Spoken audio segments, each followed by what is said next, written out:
شادی بہت آسان ہے، بس معاشرے سے آنکھیں بند کر لیں۔ دوستو، آج کی کہانی اسی ٹاپک پر ہی ہے۔ گھر کی تعمیر ہو رہی تھی تو چھوٹے بھائی کی شادی کا پروگرام بنا۔ اس سے پوچھا کہاں کرنی ہے۔ اس کی مرضی کی جگہ جا کر لڑکی کے گھر والوں سے بات کی۔ انہوں نے رضامندی ظاہر کی۔ ایک ہی نشست میں بات ہوئی کہ ہم نے جہیز نہیں لینا۔ انہوں نے کہا ہمارا بھی کوئی مطالبہ نہیں ہے۔ 2-3 دن بعد میں نے اس کا نکاح کرنے کا پروگرام بنایا کہ مجھے واپس دبئی جانا تھا۔ پروگرام بھی ایسا کہ ایک دن کو ارادہ بنایا اور مغرب کے بعد نکاح کا وقت طے کر دیا۔ جس بھائی کا نکاح کرنا تھا وہ بیچارہ گھر کی کنسٹرکشن کے سارے معاملات دیکھ رہا تھا۔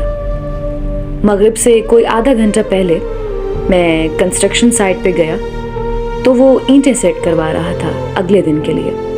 مجھے غصہ آیا کہ آدھے گھنٹے بعد اس کا نکاح ہے اور یہ یہاں پھر رہا ہے۔ بڑے بھائیوں والی جھاڑ پلائی تو پتہ چلا اس بیچارے کو کسی نے بتایا ہی نہیں تھا۔ گھر والوں نے سمجھا میں نے بتا دیا ہوگا اور میں نے سمجھا گھر والوں نے بتا دیا ہوگا۔ گھر کے قریب مسجد میں مغرب کی نماز پڑھی اور جو بندے نماز میں تھے انہی کو کہا کہ رک جائیں، ایک نکاح ہے۔ نکاح کے 8 ماہ بعد سادہ سا ولیمہ ہوا اور بس۔ کسی رشتہ دار سے مشورہ کیا نہ کسی اور سیانے بندے سے۔ دوستو، لوگوں کی طرف سے اندھے اور بہرے ہو کر آسان زندگی جئیں، ورنہ ہمارے معاشرے میں لوگ مرنے والے کے گھر کھانا ٹھوستے ہوئے بھی نقص نکالنے سے باز نہیں آتے۔